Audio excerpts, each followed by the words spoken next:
I'm negotiating from hello. And if you didn't find this space, their whole business was going to close. Help me build my plan to make $1 million. No, It's not a and secret. if you like residential, it's probably not good for you.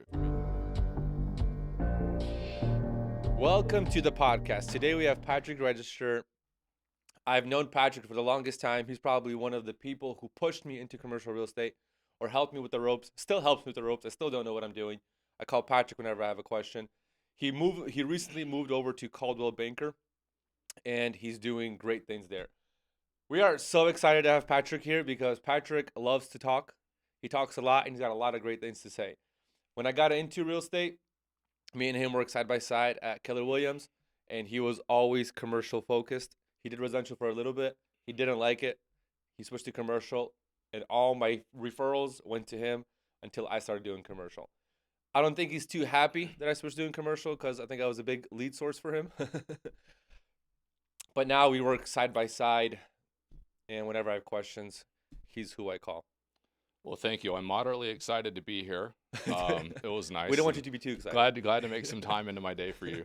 So yeah, it was pretty great. I did enjoy the leads that came from you, and you were a little bit sad when you saw my commission checks, and you thought I should probably get into that. I should get a lot more than what I got. Yeah, but however, unlike the other residential brokers that wanted to get into it, you actually, I could tell, knew what you were doing because you were super on top of the market, and you weren't scared to just actually study like it was college. Because residential brokers all the time, like, I want to be a commercial broker. Yeah. First question is, do you have a degree in it? Yeah. I kind of say that just to like shake them a little bit. Yeah. But I mean, there are master degrees in our professions that says something. And Yeah. so the first step is study like it's a degree, which you did. And now you're someone that I'm moderately excited to meet with on a podcast. Maybe we can get that from moderately to like really excited. We'll see how this goes. Yeah. And heck, even if I have an invite again, I don't know. But yes, Patrick, whenever you ask me a question, I'm always happy to go to ChatGPT, figure out what the answer is to that question, call you back, pretend I know it. How can I ruin Roman's career by making it sound like it's the right answer? Yeah, exactly. I want him to think this is good, but just good enough to get it done, but not good enough to make more money than me. I'll help you as long as you don't surpass me. Yeah, Patrick, exactly. what is your story? How did you get into real estate? I know you've been doing it for a long time. Yeah. You did it across other states. You've had a lot of ups and downs. You went through a lot of stuff in your life. There's some stuff you've told me that I don't know if you want to share on camera. No. Yeah. But share with me your career and how it started and how you've gotten to where you've gotten, because you are very, very, very, very well respected and a very well-known broker in Charlotte, but you didn't get there over 2 or 3 years. It took you decades to get there. Start from the beginning. How did you get into this? So my mom was a commercial real estate paralegal. So I grew up at dinner every night hearing her complain about commercial real estate and how bad everybody was and deals going wrong. So naturally, as I grew up, I was comfortable with that. That's the only thing I knew. And so I worked at a coffee shop, Caribou Coffee on East Boulevard. And one of the guys that came through there was a gentleman, Ray Killian. He was one of the owners of Seminity Builders.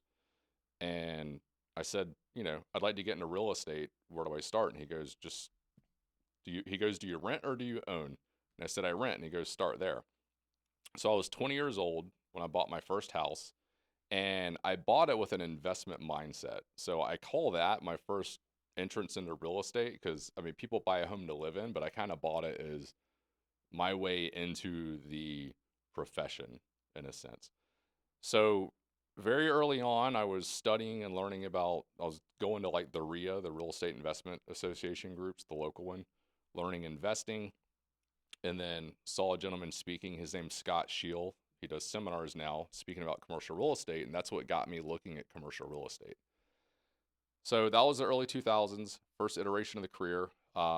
Really a lot of that early 2000s and my 20s was residential, but it was like home portfolios. So it was houses, but a commercial focus investor mindset. When the Great Recession happened, I was actually in a good position financially, but there wasn't a lot of work to do. So I was kind of thinking like, what do I do with my life? So I actually decided to go to college in my late 20s, went to UNC Chapel Hill, studied economics, which is beneficial today, right? It gave me a good understanding of numbers and kind of in economics where I was looking at like maximizing. Did you get a degree in that? Yeah, degree in economics from Okay. from UNC Chapel Hill.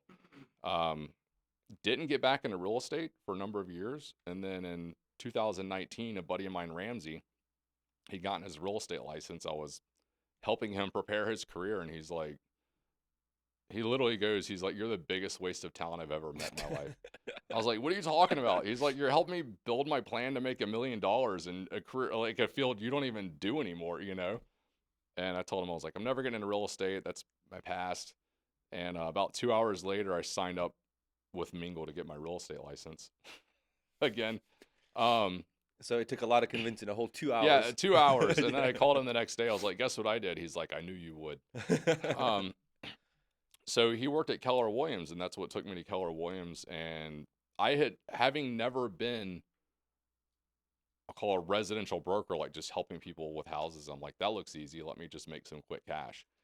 And I'd call that the worst year of my life.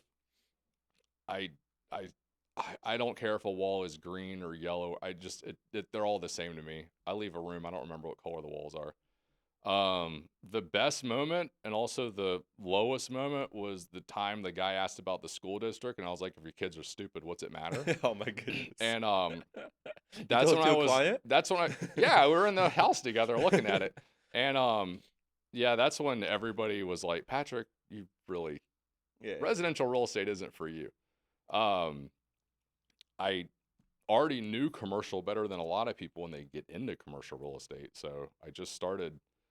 But you did commercial real estate even before 2019, right? Well, I did. Yeah. So I've done investing in commercial real estate too. My 20s was a lot of stuff. It was very unfocused.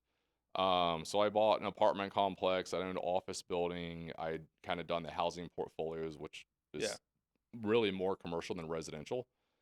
So I definitely had a commercial background and understood all the vocabulary and generally had a track record of deals, not all as a broker, but just having done it myself. So the first thing I did, which any residential broker could do, is I started basically getting leads, kind of pre-qualifying people I knew the right questions to ask, and then referring them to commercial brokers. Kind of how I started. Yeah, because at KW, with me. Yeah, exactly. Yeah, because at KW and Caldwell Banker's the same. Some of the firms that are actually a little bit legit, they don't let a residential broker just do commercial transactions because they know things like, one, you'll screw it up, and two, E&O insurance doesn't cover you. Residential brokers don't realize that their insurance is not going to cover them. And I remember when I was a residential broker and they don't let me do it, I didn't understand it. And now that I've been doing it for a long time, it's like, do not let residential brokers do commercial real estate. People, they'll complain, about, this company doesn't let me do it. I'm like, if the company doesn't let you do it, that's the right company to be with. Yeah. Like, that is a place you want to be because it means leadership knows what they're doing. Yeah. And then when you get into commercial, you realize it because to residential brokers, I'll let them know also. They're like, well, I want to be a commercial broker, and they try to do a big deal, and I'm going, I wouldn't do a bowling alley, I wouldn't do a restaurant. I'm a commercial broker, but from the residential standpoint, it's like there's residential commercial. When you're a commercial broker, you realize commercial doesn't mean anything. There's industrial, there's retail, they're all distinctly different professions in a sense. There's so many sub-commercial categories, it's endless. Yes. And as soon as you switch jurisdictions, the whole subcategories change. Yeah, so even as a commercial broker, but a residential broker can do it as well. Know a couple questions to ask. You can pre-qualify somebody, and we can talk about what those questions are on if they're a good lead or not, and then refer them. You can make $100,000 a year easy as a residential broker just on your referral fees to commercial brokers. Yeah. And you have no risk with your insurance. And you can still focus on whatever else you're doing. You don't have to do anything. Yeah. I just paid. The guy got the check last week, a broker out of Florida. His referral fee for me was $39,600. He got $39,000. He got $39,600. Yeah. How big was the deal? It wasn't giant. It was $3.4 million. It's a big referral fee. But we kept, it was a full 6% commission. Okay. So it was a $6 million. $7 million. Yeah, it was $198,000 Yeah, commission. Yeah, it's a big check. And we based that off of 3.3, but I don't have to go into details. But it's $198,000 commission. Yeah. I paid him 20%, which in commercial is good. Sometimes the residential brokers are like 25. I'm most of them paid 10, or they won't pay one at all, right? Yeah. So that's an example. I mean, you can just, but that's kind of the best way to get into commercial is start sending referrals. See, but those are those commission checks that whenever a broker wants to get into commercial real estate, especially if they're doing residential, like You made $198,000. I'm never selling a house again. And then they have no idea how many transactions we did where the commission was $500 for a small Well, space lease. it's funny because like that's a big one, and as we both progress, you can kind of Yeah, narrow down the number of deals you're doing. yeah, But I've gotten good. I don't break people's heart, but I've gotten good at you learn to say no in a very positive light, yeah, which commercial brokers don't do it. Usually we're just like, yeah, F you, no way, you yeah, know?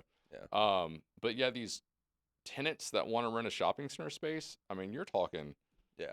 very low commission. Very, and that's a lot of the deals are these small shopping spaces, and they're gonna Yeah. be the hardest deals. You'll work for months of negotiating very, very small terms on a lease for a commission that's $500. Well, and that's where for a residential broker coming into being able to pre-qualify some Yeah, of your referrals is good because I just did one that's 2,200 square foot space, but it was an $850,000 deal because it was a 10-year yeah, lease. It was a nice yeah, yeah. location. So there are great referrals for the shopping centers, but some of them are bad. I do remember when I referred one client out to you. I forgot what the name of the tenant was, but they were doing some kind of cafe, and this is when I realized how much work commercial is. It was a small commission. It was a small deal. I remember you were still extremely grateful for it, even though I knew you weren't going to make much money on it. Um, and I'm like, so like, what are you doing? He's like, well, I talked to them. They weren't ready. They barely spoke English, but they want to open up a restaurant. So I built them a menu. I built them pricing. I built out Okay. their pro forma. I showed them how much it would cost, what their expenses were, and then I put it all in front of the landlord, and they agreed to it. And then I found out the tenant went and leased a space without me. And I was like, Yeah. oh my goodness, that is too much work for no pay. Well, luckily now I just tell them to do it. Yeah, yeah, yeah. But yeah, even so, I remember. I don't think it was them, but it was another coffee shop, and the person had never worked in a coffee shop. They wanted to start one, and I said, "Well, why don't you get a job at Starbucks?" And she laughed at me. She's like offended, right? Yeah, And I'm going, "No, when you go to a landlord and say you want to lease a space, they want to see your business plan and they want to see what yeah. you've done that relates to it, right?" And so I worked in a coffee shop. I don't even drink coffee, but I know how they run. And so a good question for residential agents to ask people they're trying to pre-qualify or they'll learn as they go into their career is the thing you're trying to do you have experience in it? I mean, a landlord cares. So let's talk about that. Whenever a tenant, let's say a coffee shop, that's pretty Yeah. common, wants to lease a space for a new coffee shop, Yeah. and a lot of times tenants come up with this mindset of the landlord's so lucky that I'm interested. Yeah, Like that's most of the times, the landlord could care less. They'd rather have that space vacant for a year instead of leasing to somebody they don't trust, oh, right? 100%. I mean, And and you can dive deeper into this, and maybe you'll pick up my mindset. But landlords, you'll get a better deal from the landlord if they see that you're solid. I Talk tell about that. everybody I'm negotiating from hello, and that's by making a good first impression. Uh, Think of me and you when someone sends us a client. Imagine you're hiring us to go on Shark Tank for them. That's what's happening. You're hiring Patrick and Roman to go on Yeah, Shark Tank and convince them to invest money in this, whatever. You know, Shark Tank's not like, oh my God, thank you so we're so lucky to have you. Like, no, we're yeah, having to convince someone that you're worth their time. yeah, And we do that if it's easy if you have 12 locations and we can Google you and you have all yeah, yeah, yeah, whatever. yeah. But if it's your first business or even, your first location, second location, whatever, You got to come out and you got to look like an expert. you got to have a business plan Yeah, because the truth is these major companies like Subway, McDonald's, Burger yeah, King, everybody, they have business plans they're showing everybody, yeah. It's not a secret. Yeah, and I the business plan I share examples of what I need. My father-in-law, who is a nice guy but kind of scary, when he asked me to do something, I just say yes, sir. He asked me if I'd write a business plan for starting a farm in Bomi County, Liberia. He's from Liberia. And of course I said yes, sir. And I know nothing about farming. I know about Liberia because my family's Liberian. Not me, but yeah, the yeah, family yeah. I married into. And it took me 3 weeks. I made like a 30-something page business plan on operating a Yeah. farm in Bomi County, Liberia. I have pictures of the different crops you would do. I have the crop cycle. I have the estimated sales cost at marketing. I have the picture of the weeds to look for on the land and know if it's fertile or not. And so I tell people if I can make that business plan for starting a farm in Yeah. Bomi County, Liberia, you can make one for your coffee shop. That you have a passion for. Yeah, Yeah. and so when I call a landlord and I say, "Hey, I have such and such interested," I want to be able to say, "Check your inbox. You have a business plan. You have Yeah. market. Look at it and look at it while we're talking." And a lot of times landlords won't even look at it. The fact that you sent them the business plan, they're like, oh, you know what? Maybe they know what they're talking about. They're not. Maybe I haven't run into it, but I haven't ever seen a landlord scrutinize a business plan. No, it's funny too because Yeah. if I get a well-written one, I'm like, it needs to look pretty too. Like Yeah, you need yeah, to yeah. hire somebody to do professional graphics Yeah. because it's Yeah. if you're not if you don't it's like wearing a suit to a job interview. Nobody thinks you wear a suit at home. You're not even going to wear Yeah. a suit when I'm not even going to tuck my shirt in, Yeah. Yeah. But if you don't show up wearing the suit, they know you're not trying. Yeah. If you don't show up with an amazing business Yeah. plan, a menu with pricing, I mean, all this stuff And is some performance. How much do you expect to make? yeah. Budgets. If you don't show up with that, how are you going to make it 5 years running a business? Because from the landlord's perspective, if he's signing on this tenant, he's paying commissions both sides. Oh yeah, Landlord tenant and the tenant's agent. He's taking the property off the market for I don't know 3 to 6 months yeah, with no rent roll, yep, and then after you open up, he'll hope you pay. So let's say you go through all that process. He's paid the commissions. He took it off the market for 6 months for no pay because a lot of times you don't Yeah. pay as you're waiting to build out. And then a year from then, you know what? This business doesn't work out. I wasn't ready. He's got to do all that again. And next He- year, it's not the landlord's like, hey, I'd rather keep this vacant for months until I find someone serious. Well, that's why I talk about the Shark Tank analogy because the landlord is investing tens of thousands of dollars, maybe 100,000 for that Yeah. little space by Yeah. saying yes to you and opportunity cost and commissions and, Yeah. and kind of all these things, right? So I mean, and we're lost literally- revenue. Yeah. lost So income. again, Yeah. you're asking me to go to someone and say like, hey, this person's worth investing $100,000 in, and then also people forget the lender has a lot of say. So shopping centers especially, they have criteria in their loans of who they rent to, just kind of all of it. Some of them have to actually get Yeah. approval from the Yep. lender first too. So it's not even just the Especially if landlord. you're asking for build out costs. Yeah, and you have other leases they have to consider because obviously with me and you, if we represent a tenant, there's going to be a clause in that lease that also is restricting who else can be in that shopping center, Yep. right? So the Yep. landlord's having to check that stuff and Yep. so whatever. And But- landlords hired an attorney to review whatever you send them. Oh yeah. And so this all I know this all drifts a little bit away about residential agent getting Yeah. into commercial necessarily, but that gives you an idea of what we do as commercial brokers with your referrals and also why you have to study so much. As a residential broker who wants to get into commercial real estate, we touched a lot on that. Would you recommend it or would you not recommend it? Would you recommend it? And what kind of personality should someone have to be successful commercial real estate If broker? you hate residential, that's kind of the first thing. Yeah. The mentality is so different that you Yeah. if you like residential, it's probably not good for you. If you make good money in residential and you like it, it's Yeah. probably not good for you. If you don't like residential because you get annoyed by people asking about curtains, Yeah. if you like numbers, if you like battling, because we're polite in commercial, but it's a battle, it's a chess match. But it's a numbers battle. It's not an emotional Oh yeah, battle. it's not emotional at all. Like it's Yeah. kind of fun. Like we're playing chess and we're all friends. Yeah. It's more like attorneys. I think of like the prosecutor and the Yeah, they're going out to lunch afterwards, Yeah, but they're fighting. Yeah. And That's kind of how it is. You have to like the chess game, the long game, the numbers game, kind of all those things. And if that is appealing to you and you have a killer work ethic, I think I read the average work week of a commercial broker is about 60 hours. So Nobody that's about believes right. this. Yeah. It's insane. Well, because in front of clients, we're not spending that time, but it's whenever 5 o'clock hits and the phone calls stop more or less. That's when we is get when the the real work work done. starts. Yeah. I tell them, they're like, why do you not take calls at night? Yeah. It's because when I'm Yeah, that's- yeah, yeah. that's Or when I'm like really from working for the, you. I started getting to the office around like 6:30 now, and like from 6:30 to 9, there's like no calls. That's when a lot of the work gets done. That's when yeah. you're catching up. But you're self-motivated. You don't mind not making money for a long time. You don't mind when you start making money. It's these Yeah. difficult to do leases, and you are determined and you will study.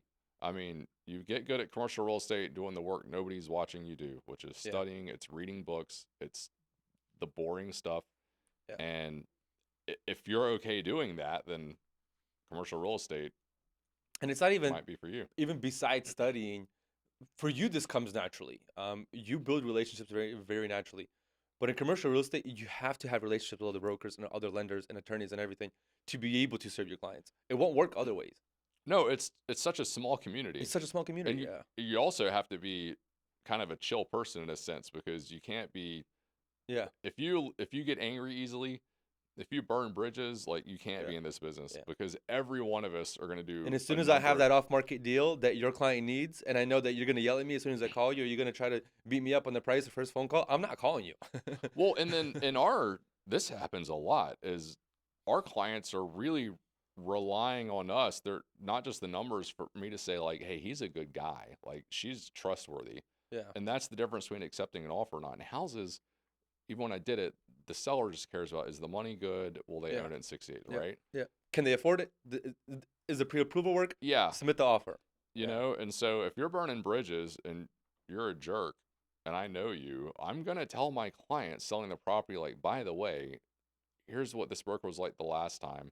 Yeah. They're difficult, you know, and that they will not accept the offer many times. So don't come in here burning bridges. Do you have a mental blacklist of brokers you won't work with? I haven't really kept a list, but I definitely No, like have. yeah. I I, don't I have have a physical list, but there. in my head, I remember those people. I'll work with any broker because my client kind of needs it. So I'm not going to, like, not show a Yeah, property for because somebody sure. owns it. Yeah. But I absolutely have a list of brokers that I will tell my client about a past interaction with, Yeah. how good they are at closing deals, what their level of experience is, and frankly, if they've ever been dishonest. 'Cause Well, that's what I mean. Like I've done some deals where the brokers just straight up lie, and yeah, you can't trust anything they say, and so the client needs to know about that before you go into that transaction. yeah, and my future clients will know about it in Yeah. a previous transaction. So it just, Yeah. yeah. So you need to be a cooperative mentality and hold to that Yeah. long term. You need to like business. You need to like meeting people in terms of professionals, not just, yeah. So how many more years do you think till it's Voronin / register real estate? Probably. Well, you know, it'll be Vernon / register property ownership something, Yeah. right? I guarantee you we're going to be owning properties Yeah. together more than anything else. I put a lot of my focus now. I actually have seriously curtailed my brokerage and retail I because know you were doing a lot I'm of your own spending my deals. time trying to buy shopping centers now Yeah, I know, more I than know. anything. Yeah. And so I've kind of Tell backed me out of about it. that. Tell So me, and how's that going? So you're looking for deals that are off market, I'm guessing, and you're trying to buy them, or honestly, it's kind of like shopping center brokerage. Obviously, your family knows because we got, you know, got the yeah, one for you your helped. brothers. Yeah. Yeah, I'm not looking for stuff that's for sale. I'm looking for owners that would sell. Okay. You know, whether it's letter writing, cold Yeah, yeah, calling, yeah. kind of all that stuff. Well, that's how just you found it meeting. for Vista Auction. You Oh. you just wrote them a letter and they responded. Well, I wrote 1,000 letters. Yeah, you wrote yeah, exactly. Yeah. It's just So- one of the 1,000 that responded. Oh yeah, and that's the perseverance, right? I mean, Yeah. that's the other thing, by the way. You don't know if you're ever going to get a deal, and I was going to get them a shopping Yeah. center. I mean, they needed a very hard to find space, Yeah. and And they were really tight on time. And if you didn't find the space, their whole business was going to close. oh yeah, and when I really what happened when I wrote 1,000 letters, which means I wrote to 200 owners like 5 times. Yeah. You know, and then one responded like, "Well, we're going to lease, but we'd be open to selling." Yeah. And so it's the same thing. I have right now an LOI signed for a shopping center in Atlanta. I'm trying to get another one signed, and it was a letter just to an owner, and Yeah. they responded. They're going, "Yeah, we'd sell." Yeah, And those deals are awesome when they actually come to fruition because you'll put in years of work sometimes. Yeah. And then you get a call back. And you're like, oh my goodness, people get my letters. They work. but it's funny but that shows a path you can take in real estate. Like, Yeah. bought my first house, residential broker, commercial broker, now looking to be commercial investor. And There's a million ways Well, in real estate. and you know who the people funding me are? Past clients. You know, like, they know and trust me. So like, my brokerage relationship, they're like, "What do you own?" I'm like, "Well, I don't own anything, but here's Yeah. 5 shopping centers I've transacted." They're like, "All right, you know how to do it." Yeah. And then people I've done business with, Yeah. I tell them like, "Hey, I'm looking to buy stuff now," and they're like, "Well, dude, call me when you need, Yeah. a down payment." Well, the guys with capital are always looking for guys who are willing to do sweat equity. Man, people don't realize. Yeah. I didn't get it at first either. Like, how much money is out there. There's so much money out there, and the And people don't want to do the work. They're looking Yeah. for people to invest Yeah. in, and they absolutely, which, again, that's Yeah. preparation. I've always said, if you find a good deal, you will always find a buyer regardless of the price.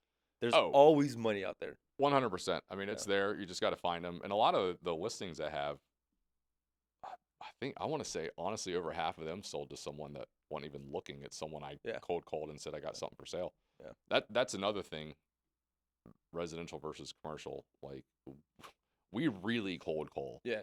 Actually. It's not just, and I remember you called all the expireds and stuff like that. I get that, Yeah, but yeah. we're really calling with a business opportunity. I guess that's the difference. Yeah, It's not like I want to sell your house. Well, commercial real estate is more of a, whenever you're buying commercial real estate, it's not for yourself. You might buy an investment. You're in a way buying a little small business.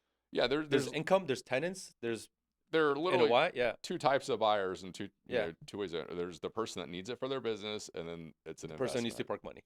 Yeah. Either one has a business mindset. Yeah. So yeah, selling stuff, I'm pitching it as this is a business opportunity for you. Yeah. And then obviously now it's nice because we know a lot of people, so we're not having to call people that have never heard of us. Yeah. But even like, so the expires, yeah, we did a lot of that when I was in residential real estate. The expires, the cold calls, the for sale by owners. Even though I'm extremely happy I'm not doing residential anymore, that like probably 80 or 90% of my business is commercial. That taught a lot of grit, and that transferred over to commercial. And so in commercial, what we do, so we heavily focus on Union County, very heavily, with a strong focus in industrial. At least our focus was industrial, still is industrial, but we're always getting roped into retail. Yeah. Like new developments, new builds, any kind of retail space from the landlord's perspective. Yeah. We don't have much tenants that we put into retail, but landlords constantly reach out to us. And what we noticed, or what we started doing, is we took Union County, and then we split it up into 8 sections. We have A1, A2, A3, A4, A5, A6, A7, A8. And whenever we reach out, we're like, we'll be like, okay, this month we're reaching out to A1. Yeah. So in A1, we're sending letters to A1 and we're calling A1. Then whenever we're done with A1, we move on to A2. Now we're focused on A2. Yeah. We send letters to A2, we call A2. And we last year, I think right before the year ended, we hit every single commercial property owner in Union County. And it was the coolest thing. I think we got 2 or 3 listings from it. Yeah. But when you reach out so often, we probably hit them 3 or 4 times throughout the year. Yeah. It works. You just keep reaching out and you keep reminding them that you exist. And the best known broker will always beat the best broker. Because you're the only one they know. Because you're the only one they know. Well, because you're familiar. There's a guy, Darren. He's in Pennsylvania, and he buys properties. But it's funny. The whole back of his business card is his picture, and he goes, "It's because I want him to just think I'm their friend." After it's not even the little frame, and it's is he at least smiling? It's a very sweet. And the guy's like a muscular lumberjack looking guy, but he's like, and I just saw that. I was like, that's actually a really good idea. And he goes, yeah, it's they see my name on the front, and then when it turns upside down, they eventually come to love me. Yeah. And I thought that was pretty cool. Well, the first thing you do with the business card, what do? You take it and you flip it. Yeah. You flip it. I don't know why it's like that, but you flip it. And you're like, oh, there's a guy smiling at me. Let me go back. His bushy, curly hair, his muscles, but the nice smile. I haven't done that. Yeah, but, same. For some reason, commercial real estate's not big on having pictures anywhere. No, but I think I was one of the only ones that put a billboard up in front of us to auction. It's very funny, and that it worked because now people are like, yeah, he's the one that put this picture on a. Yeah, and everybody talks about it. Yeah. Plus, your sign was like pretty much a billboard. It wasn't a regular sign. It was stupid. It was pretty awesome. It was huge. I'm not against it. I've started actually partly because of you too.